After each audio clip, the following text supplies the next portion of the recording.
All right, well, good afternoon, everyone. Thank you for joining us for this afternoon's Marketing Lunch and Learn.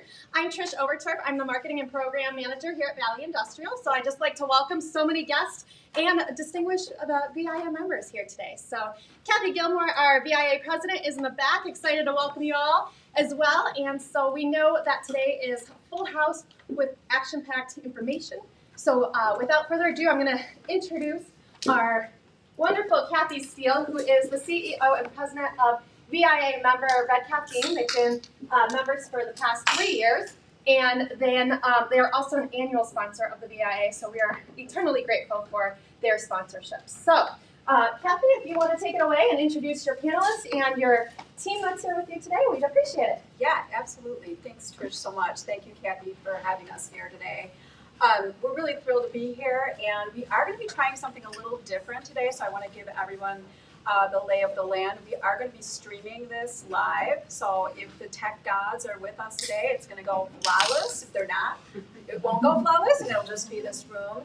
So we want you guys to ask questions, but we want to hold your questions till the very end so we can have a more intimate discussion with the group here that's live. So we will go through the whole presentation, then we will close out the live stream, and then we'll ask you guys to participate in any questions that you have. So today I am joined by Tom Lefaivre. He is the CEO and President of Anchor Harvey, Rich Wozniak, Technical Service Director or Service Manager at Bales Metal Surface Solutions, and Stuart Katz from Optimas Solutions, and you are the Director of U.S. Marketing for Optimas Solutions. So we're really excited to be here today to talk about what you can do to differentiate and dominate in your space by using integrated marketing strategies.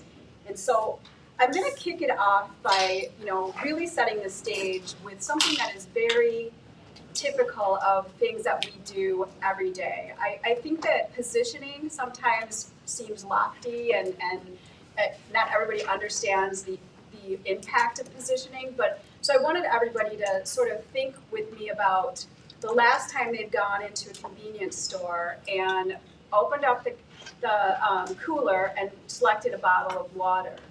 So depending on what water you selected, you've likely been influenced by the brand and the positioning of those waters. So, did you pick Dasani? Did you pick Ice Mountain?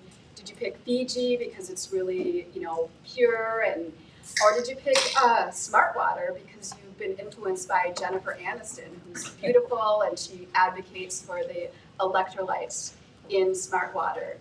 That same principle is in impact for manufacturers, is investing in brand, investing in your positioning statement. This is what can help differentiate your organization from the sea of waters or the sea of vanilla in your space. And so brand and positioning helps people choose you or know that you're around and what you do differently than your competitors. And then it also really aligns with the marketing tactics that you're going to deploy into the marketplace. So just wanted to set the stage for positioning and branding and the impact it's going to have. So today we're going to do a little bit of a show and tell with our panelists, and they're going to speak to some of the things that they've done in terms of brand and positioning and integrated marketing in their organizations to help them grow. So we're going to start with you. Tom, could you just give us a little intro about yourself and tell us a little bit about Anchor Harvey and what you do? My name is Tom Lefaivre. I've been president of Anchor Harvey for 20 years. It's located in Freeport, Illinois. 20 years ago, we were probably about a $10 million company. Now we're about a $70 million company. And the internal processing of forgings has gone from 21 days down to 3 hours. So over the last 8 years, we had this big change. And we always joke that we're the best kept secret around because we just weren't getting out there. So we make forgings anywhere a couple ounces up to 35 pounds. Castings, you melt and pour it. Forgings, you heat up the aluminum rod to about 800 degrees. You put it in the press, you squeeze it into shape. We make parts for the archery industry, compound bows, motorcycles, the hand grips, air regulator valves for firefighters, scuba divers, tank wheels for Abram tanks. The most unique one was an O-ring that went on nuclear bombs, and we've had none of those returned. It's a wide variety. We're not tied into one industry. For us to find a new customer, because we don't have a product, we're a job shop. To find a new customer, we need someone to come to our door and say, hey, Anchor Harvey, can you make this? Or hey, Anchor Harvey, I got a bad supplier, can you make this? Or recently, people coming from overseas, coming back to the country, saying, how quick can I have this? So it's business to business, difficult finding customers who use our products. They're out there, they're hard to find. All right, well, let's start big picture. Can you kind of talk us through the Anchor Harvey brand and positioning? I've got some graphics to share here. Can you get a little louder? Sure. Thank you. All right, for Anchor Harvey, we really didn't have a brand. We had a web page, not much more than that. We were coming out of the COVID year. We were in the COVID year in March of 2020, and we became AS 9100 aerospace certified. And a week later, they shut everything down. So our business changed dramatically. We were making air regulators and other first responder type equipment, working 7 days a week, and we had a phenomenal year, the COVID year. But our business contracted to key customers. Red Caffeine was on board, and we were just getting that whole process going and rebranding Anchor Harvey, being a technological, data-driven company. That's what we had, but nobody knew it. That was taking place. The web page was being completely redone, being optimized, pay-per-click, the search optimization. It was becoming totally revamped at the right time. We got lucky. Because as 2020 went on, we got into 21, we were out there and you could find us. And we had a different image. We looked sharp, we looked crisp. Our shop looked good, but nobody knew about it. So with Red Caffeine, with their help, our image got out there. Well, talk a little bit about the Forge for Life positioning and just that impact that it's had on your employees and the marketplace. Forge for Life, our take on that was we make many products, although I talk about nuclear bombs, we make many products that consumers use, whether it ties into motorcycles, archery, scuba divers, so many of those 4x4s, it just goes on and on. Our products wind up in consumers' hands through the retail branches. So we wanted to kind of get away from that forging. We forge for life.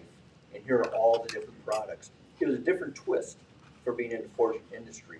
And that really made a difference. Our customers sell us all the time. It caught their eye because we're not like the other forge shop, in another state.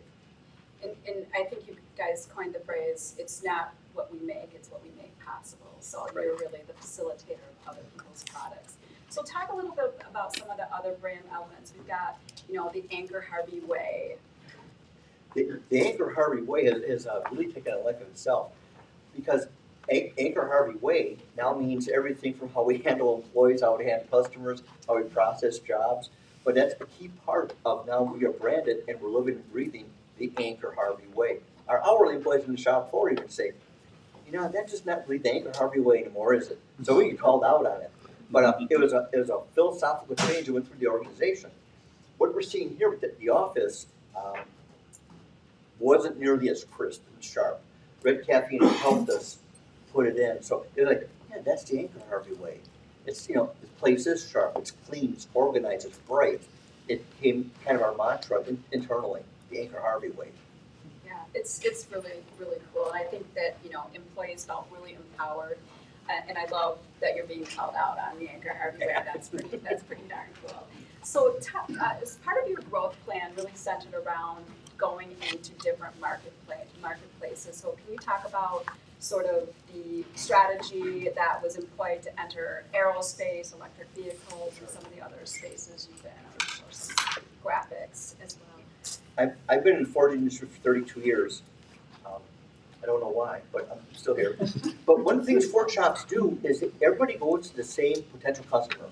That motorcycle company up in Milwaukee, all the aluminum forgers, don't they sell forging? Automotive. You go there. Everybody goes to the same place. And it's just very competitive. So we wanted to break out and find new customers somewhere. So in order to make that happen, the web page got updated, which looked really good. And from there, we started collecting data from the web page. So we started generating this list of qualified candidates that came in. And this list continues to build. We'll get maybe 40 names in a month. that are qualified. They're buying aluminum something, so they're a good prospect. And after you do this for 4 or 5 years, that database is expanding. And we don't forget about them because we remind them all the time with constant little emails and newsletters. And they do come back to life. Those are pop. We also targeted certain industries. We went after electric vehicles. Why? Because a bunch of us at work, we were amateur stockbrokers, and several years ago, that was the hot thing. And it just took off. And with Red Caffeine, we targeted them and very specifically sent out 6 packs of Anchor Harvey energy drinks. That's got some visuals of some of this. This is the EV exciting campaign. Anchor Harvey energy drinks, sought after by many. On the letter, specifically tailored, we told them how far their location was to Freeport. It's only that far away, and all of our contact information. So we did make contact with many EV folks, and in that market, there's a lot going on. So some of the EV folks at Tesla wind up at Rivian, and they know Anchor Harvey, so it's spreading. What we're bumping into is the cars are one thing. The flying cars are a whole nother thing that's behind the scenes yet. And we're heavily involved with the development of products with them. So it's coming. And that's really, I would have never thought that, but because the EV campaign, it's spread. And it is like, oh, these guys are technology sound. And flying cars, wait. Hydrogen fuel cells, they talk about electronic cars. I don't think electronic cars are gonna make it. I think we're gonna see hydrogen and fuel cars in the near future. That's what GM and Ford, that's what they're working on, and we're making prototypes for them now. So because of EV campaign, we just kind of spread out, and it got us into other areas we would never look for. That's really cool. Really cool, and I love that energy drink. It was a lot of fun. And then recently, you've been, had some interest from machine shops. We did a targeted campaign for machine shops. Why machine shops? All forgings get machined. From us, they go to a machine shop, they get machined, they'll get plated, they'll get anodized, they'll get a variety of things, and then it gets delivered to our customer. So we don't sell anything directly to Harley. It goes through a chain before it gets there. So we could be second or third tier. But we know machine shops get it normally first after us. So we did the research, came up with all these machine shops, and here we go. We had a landing page on the website, so we knew if they hit us, it was them. Out went all the emails, this campaign, and it just took off. Now, controllers and owners, they like to see, okay, you sent that out and we got this work. I wish it was that easy. Right, we do too. I get a salesperson. But it does pay off. We continue to get hit from that, and they remember that.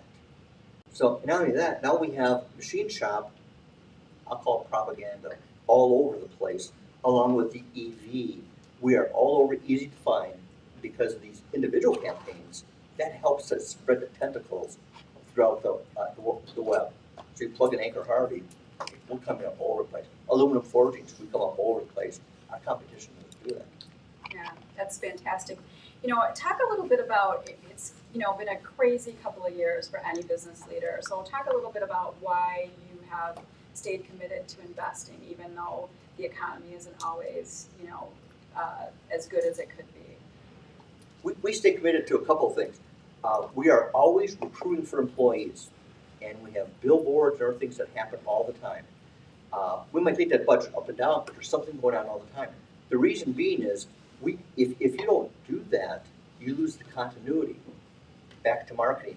I look at marketing as being a freight train going down the rails. It starts off slow, but it gets going, and all the information continues to spread. It's the way the web is. But if you stop, that train stops. And then all of a sudden, other people are jumping in front of you, and you're losing your spot in the line. And you need to be, it's a little bit of spraying and praying, getting out there, but if you don't do it, your competition's going to do it. So we are very committed year after year, and our budgets have gone up and down a little bit, but we've been pretty committed with that dollar amount to have a presence. What's happened this year's been a phenomenal year for us. We used to always joke about it on Monday mornings. Hey, this tank company hit us. Yeah, I was thinking about them this weekend. No, we weren't. This year, we can't keep track of the company names we've never heard of. This is the biggest year In my 32 years, I've ever seen these company names, no idea. We know the big boy, Lockheed Martin, General Motors, everybody knows those. We got names I've never heard of. Now, are they gonna be a $10 million customer? No. $1 million? Yeah, we have some of those kind of floating out there. So, but it's having that presence, it's taken some time. Really about 3 good years of building that database, and now constantly working that database. And so you plant seeds, you harvest later. And I think Harvey's happening. Yeah, I love, that steady commitment to market focus. I do want to acknowledge that you've got a really special year going on right now at Hangar Harvey. 100 years. I mean, we see it in manufacturing, but reaching the 100-year mark is a pretty incredible feat. Can you talk a little bit about how you're using this milestone, and what are some of the outcomes of promoting the 100-year anniversary? We were going to do some things, and then Red Caffeine got hold of us. It took on a life of its own, because we made a big celebration out of this. 0.5% of all companies in this country make it to 100 years old. So let's make a big deal, because we're going to get material out of this that's going to go on the web page, Facebook, and here we go. So we have done a variety of different things. One of the coolest things I thought we did is we did 100 acts of random kindness in the Freeport community. What does that mean in English? The HR people went out, and if you were at a gas station putting gas in, you got an Anchor Harvey Act of Kindness card, and we paid for gas. That's really cool. We did that at grocery stores. We did it for key nonprofits. The fire department got pizza. We were all over the place doing little things, and the whole town buzzes about Anchor Harvey. Many people didn't know that little Ford shop in the south side of town. They know us now. We get thank you letters. We get people coming to fill out applications because of what they heard about Anchor Harvey. So it was real. At first, I was like, really? Yeah, it worked. Yeah, the media coverage has been incredible. It's even been cool to see some of your employees get recognized and be able to tell their story, and that's been awesome. It's really good for the manufacturing community. All right, well, let's talk about impact. Everything does have to come back to some type of impact for the organization. So talk through some of the Well, I'll look at these numbers for a second. I'll tell you what's happening this year. A good year is really like 3 or 4 new customers. That's a good year. Halfway through the year, we had 9 new customers. Halfway through the year, we had 30 new jobs. A good year is maybe 40 new jobs for the entire year. So this year, we've been on fire with new customers and new jobs, and most of these customers, never heard of them before. So, and that kind of ties back into all this. Our sales have increased 67% in 5 years, and it's been a tremendous growth. It's been crazy. Yeah, that's crazy. Yeah, we're looking to add on a 45,000 square foot building, a press from Japan, and we're on the verge of this big expansion because we need a bigger ship. It's got to be big. Qualified leads have jumped dramatically because of the source we use to screen the leads off of our webpage. And they can filter out, they learn after a while. Hang on, that was a college asking a question. That's somebody asking for insurance, but they hone in on what a good lead is. And so the leads we're getting are very good. They go into our database. It took a little bit of time, but they got better, better, and better. Website visitors, I used to joke that's my mom clicking it on. Not anymore. Those numbers have gotten huge. And our website's updated all the time.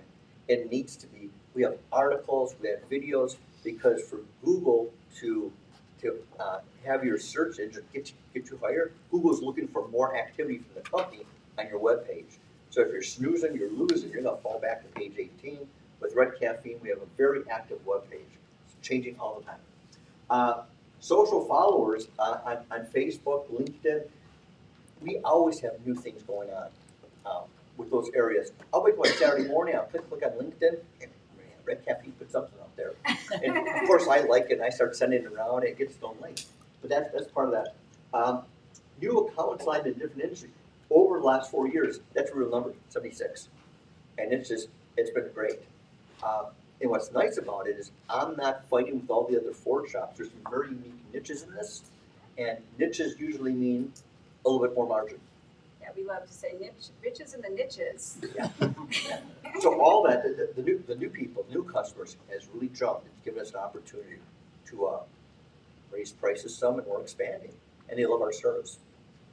Yeah, it's been a great collaboration. You guys do a lot of great things internally as well. So, all right, Tom, thanks so much. I'm going to switch gears. And Rich, you're up. Can you tell us a little bit about yourself and Bales? Sure. My name is Rich Wozniak, a technical service manager for Bales Metal Surface Solutions. I've been with Bales about 8 years. Pretty much what I do is I'm the resident mold maker. I have a mold making background and a plastic injection management background. So a big core of our customer base is probably 75% mold making industry or injection molders. So that's why I'm in the role I'm in. Bales Metal Surface Solution, we're celebrating our 45th year. You know, we're going to try to shoot for the 100, but we got a long ways to go. We're excited about 45 and actually planning on 50. But yeah, it's a family-owned business, family-owned company. Red Caffeine has taken us to the next level. We've increased our, we've changed our ERP system, so now it's just like, well, have you talked to that customer? Oh, maybe. Well, now we have the data, not only from Red Caffeine, but our new ERP system to show us that, hey, this is actual data. Everybody needs the data. And we were just kind of flying by the seat of our pants. And now with the guidance of Red Caffeine and a few others, it's taken us to the next level. And we see good things coming in the years to come. Excellent. Thank you for that intro. And so I want to step back to the branding. We rebranded in 2014, so it's been a while in market. It was a little bit before your tenure, but speak to some of the impact that the rebranding has had. I think there was some impetus to the decision to make this rebrand happen. Exactly. I mean, we used to be up to 2014, we were Bales Mold Service, and we just didn't always work on molds. So Bales Metal Surface Solutions took on the new look, fresh, bright orange and navy. Our owner, Stacy Bales, is a huge Bear fan, so that kind of threw that in there. So everything is orange, blue, and white. I have orange gym shoes for my trade shows. I have a WeatherTech orange belt I wear. And who would have thought 8 years ago, as a mold maker, that I'd be wearing orange and talking in front of people? I keep trying to get you to wear other orange things. I We know. don't always. Oh, we don't even want to go down there. She tried to get us to wear an orange lab coat, which we'll probably talk about a little bit later. All right. So, you're in a technical sales position, and you field really hundreds and hundreds of quote requests per month. So, talk a little bit about some of the technologies that we've been leveraging to help improve the sales process, and I think the other thing, without jeopardizing customer experience. You have a really high touch customer experience, and we don't want to make people feel like they're talking to a bot. So No, right, exactly. A lot of it goes through, some of our communication starts with our chat box. Our chat box on our website is manned by myself and Rich O'Brien, who does the same role. We see a lot of changes through the industry. Everybody wants, just like if you go to buy a car, you do your research. We try to add all of that into it also. You're looking at, folks that, need to be knowledgeable, need to know what they're doing. These molds, hundreds of thousands of dollars to build molds, and we're here to help protect that or polish it or help it to the next level. And technology is the way to go. Talking, with the chat, the touch, the personal touch, we see a lot of that, even through emails. I was the guy prior to the pandemic. I would get in the car once or twice a week, go to Wisconsin, go to Michigan. I don't really do that anymore. And it's excellent to be able to just have those channels. Everybody's got a cell phone. Everybody's communicating typically with their cell phone, doing most of it online. I was just in Vermont visiting a customer, and everybody's charging their phone because everybody's still working at the airport. And it's just key to have that touch with all your customers and having all the information that's readily available. However, if they do have a question, there's many ways they can channel and reach out to us, whether it be the chat, we have an info page, we have RFQ, our emails are on our website, everything is out there. So if there is something you need, that more personal touch, oh, by the way, you can even call us, just to name a few.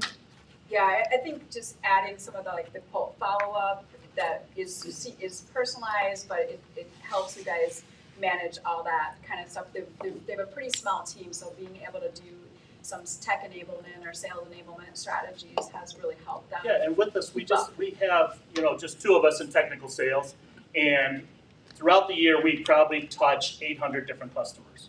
And it's a lot to manage, and we do need a little help, and it does actually make our job easier to be even to the next level, I'm sure, but our industry, people need to have that confidence that we're gonna do it right and do it right the first time and do it on time. Yeah, absolutely. And speaking of chat, it really has become one of their largest lead gen channels. I remember us talking about it and we're like, will this work? Well, let's see. Like 3 years later, you're getting more leads via chat than through your RFQ form. So pretty cool. So the old way of selling, as you spoke to, really did require a lot of site visits. And so talk a little bit about some of the other technologies you've invested in developing in the last few years to help improve customer experience, but via technology. Sure. Well, one is the coding comparison tool. We used to just have this little, one-page thing we'd hand out to customers. Well, now you can actually go onto our website, pull up a coding, whether it be like electroless nickel or chrome, pull up the 2 and see what the comparisons are. Whether it be like the Rockwell hardness, the lubricity, the abrasion protection, and just to name a few. So it's a nice tool to go in there and, hey, I've got this problem, and it's stripped down easy for, not for dummies, but it's down and easy where you can just see, okay, there's the 3 Bs. Okay, that's really good for release. And it just kind of starts the conversation, moving you in the right direction if you got an issue. On-call support was originally called the Mold Doctor. That's the lab coat. That's where Kathy said, why don't you guys wear lab coats at your trade show? So we had our booth redesigned. It says, make an appointment with the Mold Doctor. And me being the resident mold maker, I thought it was a little quirky. Actually, it was a little quirky. And but for the most part, during the pandemic, we needed to go that extra mile to contact our customers. And what happened was you got an issue with a mold. I had guys taking out their cell phone or just their iPad and going out to the press and showing me, hey, look at here. This is happening when we're ejecting this part. What's going on? One time it was actually a processing problem because I have a processing background, so I helped them solve it. It wasn't even plating related or tool related. It was just the way they were processing their tools. So it was a great tool in the beginning, and then all of a sudden it kind of got stagnant. So then we went to the on-call support. And to be honest with you, all of a sudden it has really jumped. When we got rid of the Mold Doctor and all the cutesy, 15-minute telemedicine, here we are. I can solve your problems. You'll lose weight tomorrow. But no, the on-call support has really helped us, and it's definitely starting to take a change now that we've recently just kind of updated that. And then we also, in our industry, plastic injection molders, cycle time is key, or even in any thing. You just got to make the parts faster, make them efficiently. What we did is we put together this cycle time calculator. You make an X amount of parts, X amount of cavities on a tool, and just giving them a little down and dirty. Okay, if you did this, if we NIBOR coated, for example, your tool, you may increase that by 10%. And then it showed them what the value is of that. And I think it's an excellent tool. And it opens the conversation because, not only do we solve problems with tooling issues, with release and things like that, but when you go to somebody that says, okay, I can make 1,000 more parts an hour or whatever it may be, it's huge in our industry. Yeah, it's, with lead times as they are, any kind of production increase is really, really valuable to organizations. So we just recently did a voice of customer survey. Talk a little bit about some of the things, like the key learnings from that survey. Well, surprisingly, from the survey, we thought we were going to get X amount of some of our top tier customers to respond, but it actually wasn't. It was more of the middle tier. Like I said, we have about 800 customers a year, and the ones that replied were kind of surprising, but everything goes into lead time. As part of our service, polishing and plating, we're last in line in a mold build, so typically the time is already used up. So it's ideal that, hey, we need this tomorrow. Well, we can't do it tomorrow, but we have made great strides with our new ERP system and some changes operationally. And we're also moving some of our lines to streamline some things. So it's made a huge difference, and everybody's talking lead times in our industry. Yeah, for us, it really produced a lot of content ideas. So, you know, obviously, no brainer. Talk to your customers and ask them what their other challenges, and it really helped us kind of think about what we're going to put into the plan for the back half of the year. Well, let's talk about impact. I mean, what has happened in the last few years? Well, we're off to a good start for the most part. It's kind of slowed down a little bit here, but for the most part, exceeded the target by 13% revenue increase last year. We have a larger target for 2023, which is it's going to be a challenge. However, it's something we've got to do with the help of Red Caffeine and some of the streamline things. Getting they help us with our LinkedIn a little bit. We post a lot on LinkedIn ourselves. Our website, we've got a lot of tutorial videos and things like that.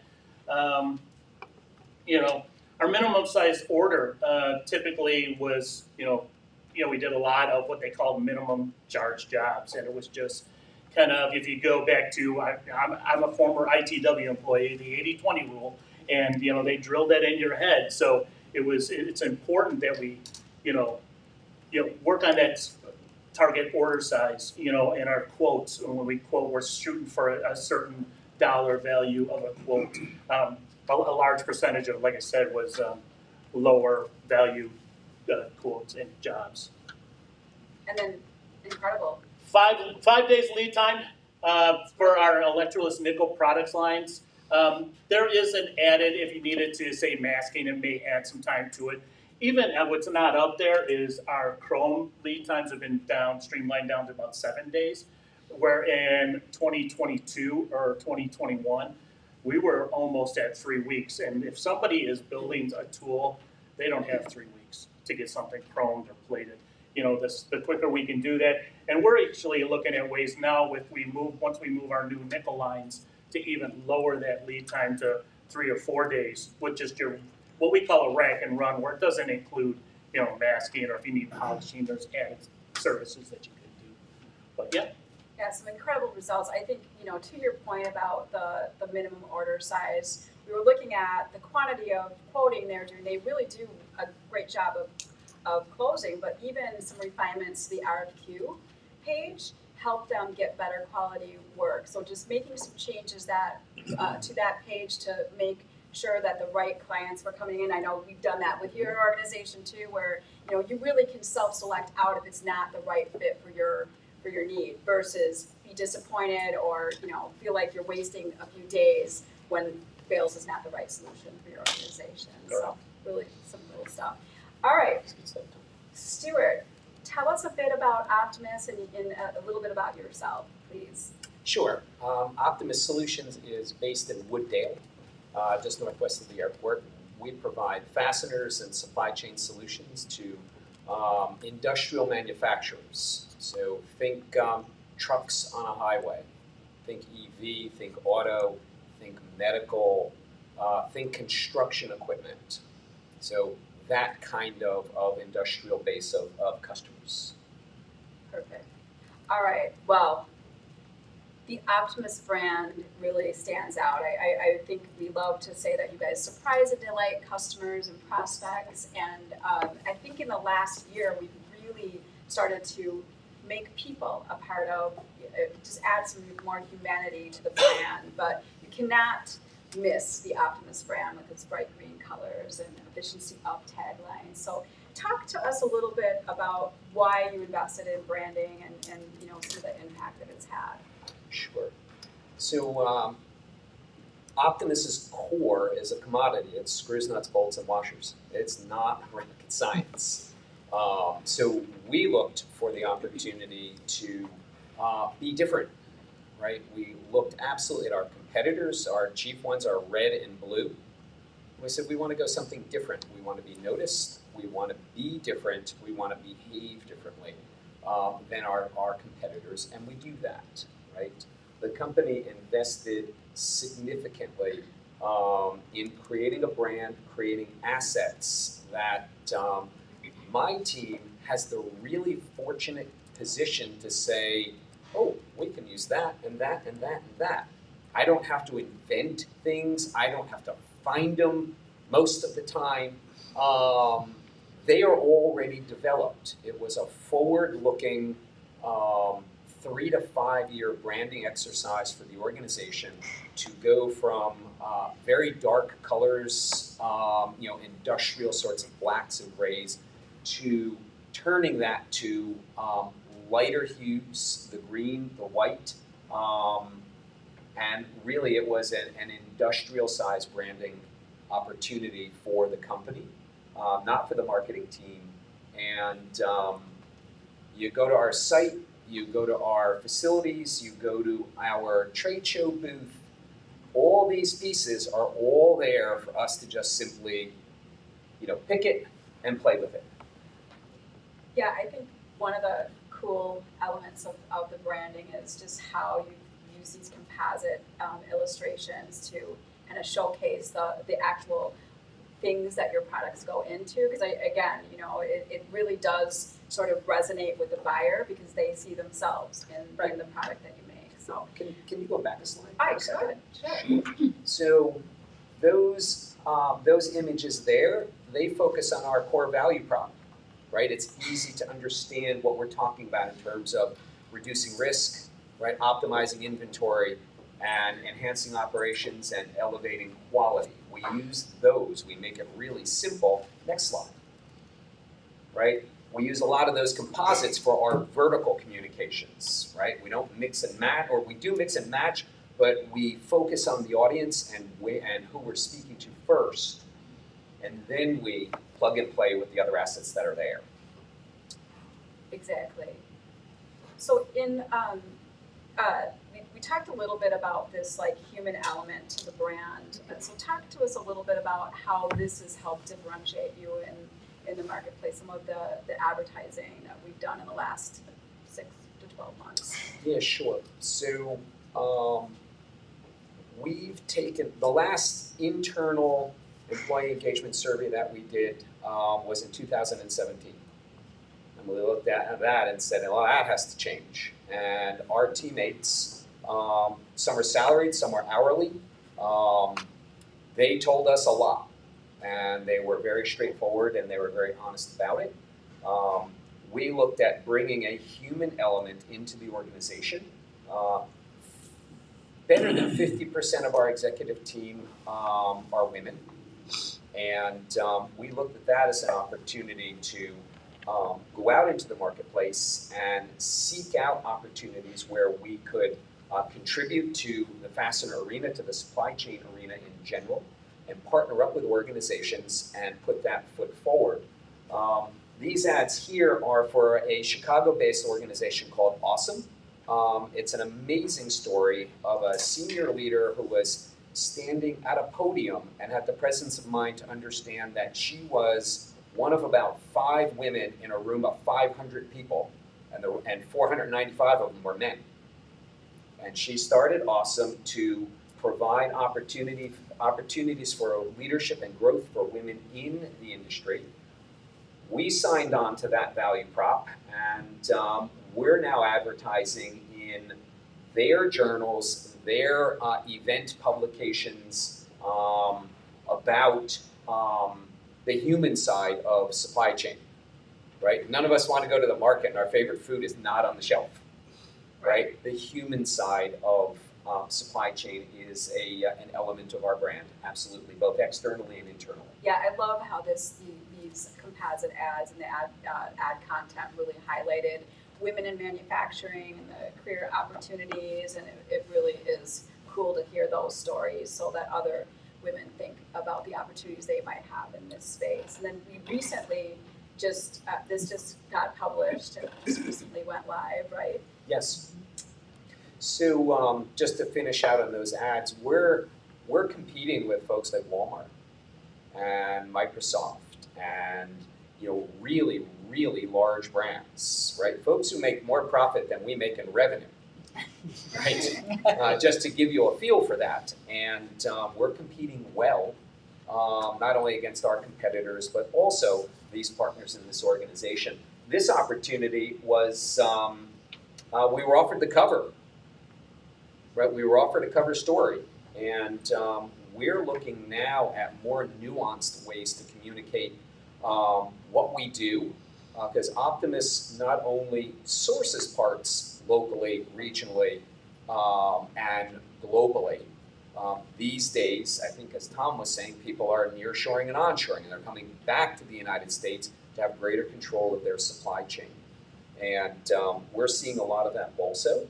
But this particular aspect was, or this particular ad and cover story was about the opportunity to talk about not only sourcing, going and finding those parts, but Optimas has 139,000 square feet of cold forming in Wooddale. So if we can't find it, if it is a externally threaded male fastener, we'll make it for you, regardless of its complexity. We have the kinds of equipment and expertise to be able to do that. That is, there's maybe only 4 or 5 organizations in the world that have both of those capabilities. And we happen to have it both here in the US, soon in Mexico, and established in the UK to serve as not only UK but the continent. So sourcing and manufacturing now are complementary for Optimas customers, not competitive. Right, and I love it. I think this, I mean, I hate to toot our own horn, but I do feel like this nailed it. You know, just this very simple visual that can kind of tie those two worlds together. It's not always easy to make something that dramatic, or, you know, like that complex, as simple as that. So I think this really was Our visual of a guy in a sport coat as well as a vest, that's our audiences. Some of the folks who buy parts, right, they work in a corporate environment or in, you know, our industry, what's called on the carpet. Some guys are decentralized and work in a plant and they're on the concrete. And we went to attract both of those audiences with one ad and one program. Yeah.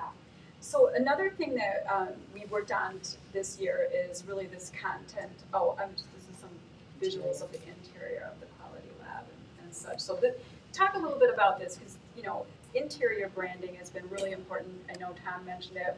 Bales also does a lot with their interior for their employees. Talk a little bit about why you've invested in those types of things in your manufacturing facilities and locations. So a couple of reasons, right?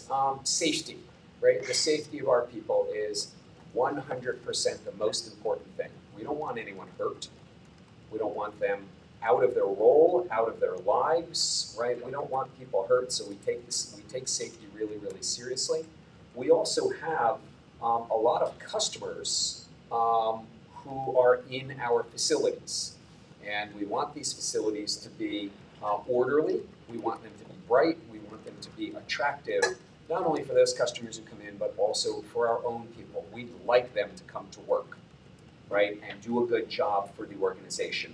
We invest that way to build our brand, and we're seeing it in the responses that we're gaining to our engagement survey. We're seeing that kind of feedback, and y'all can see, right, from the earlier images from our brand guide, it was just, what could we put on the windows? This would be kind of interesting, and what could we show? And people see this in their distribution facility, they see it on their website, they see it in other areas and in other pieces that we do, and that brand just becomes part of their day-to-day, part of their life. Yeah, I think it's like an exciting place to be. It has energy for employees, but when people walk in your facility, they see, you know, the outcomes of the products that you make. So it's pretty cool. Both stakeholders, employees and customers. And it's people driven. So you look over on the left, the lower building, right? A group that's in Columbus, Indiana, and a group of folks who work in that distribution facility came in on a Saturday because they were chosen to paint it. And yeah, right, they were chosen to paint it. They gave up their Saturday? They did. That's really cool. They did. They gave up their Saturday, and when I came down for the vinyl to be applied to the windows, there wasn't a drop of paint on the floor. I consciously looked because I wasn't entirely sure what kind of job they were going to do. And what a great job they did. They all talked about the camaraderie. We bought them lunch, and they put 2 coats of Optimas gray on there. They'd never seen it in a paint can before, right? And it brought that brand to life. And that group of guys, 4 of them, right? Go search our social feed. 4 of them got after that event, got the Optimas logo tattooed, the logo bug on the web of their hands, right? And they said that experience that's dedication and loyalty, really right? influenced them. I thought it was just one of those sort of water soluble ones, and they said no, this is the real deal. And when I was there, they were talking about getting them touched up. Really something So, else. pick and play, mix and match. That's what building our brand has offered us. Awesome. Speed and velocity. So a little bit about some of the ways you've leveraged this content framework. So this is something that's been sort of newer in the last 6 to 12 months. Talk a little bit about the impact and the experience and using a framework to help kind of produce or help you guys facilitate what you're going to put out in terms of messaging in the market. Sure. Our growth in brand engagement, lead gen, and in particular those 2, marketing qualified leads are the measurement for all of us in the room. They have grown better than 20% for Optimas in the last 3.5 years. And we looked at the ability to do that faster, better, smarter, easier. We could continue to run ourselves ragged, putting out new content, and we approached Red Caffeine with, we're on the hamster wheel and we'd like to get off. And Red Caffeine showed us an approach of rinsing and repeating, using our content as we do our brand assets in a variety of different ways. So show of hands here, how many folks have a singular blog page on their sites? All right, so you guys have multiple pages of blogs? Okay. Red Caffeine approached with a content outline that enabled us to use content in a variety of different ways, and you're seeing it, we just launched this over on the right, where we're now using content from our blog, from our other resources page, and we are consolidating those locations on our site into singular pillar pages that talk about our 4 key value propositions of reducing risk and optimizing inventory, elevating elevating engineering as well as, or elevating operations, pardon me, and improving quality. We're now taking all of those assets from a variety of different places that are sitting there passively, waiting to be discovered through our search engine efforts. We're now putting them on our pillar pages, making those pillar pages far more active.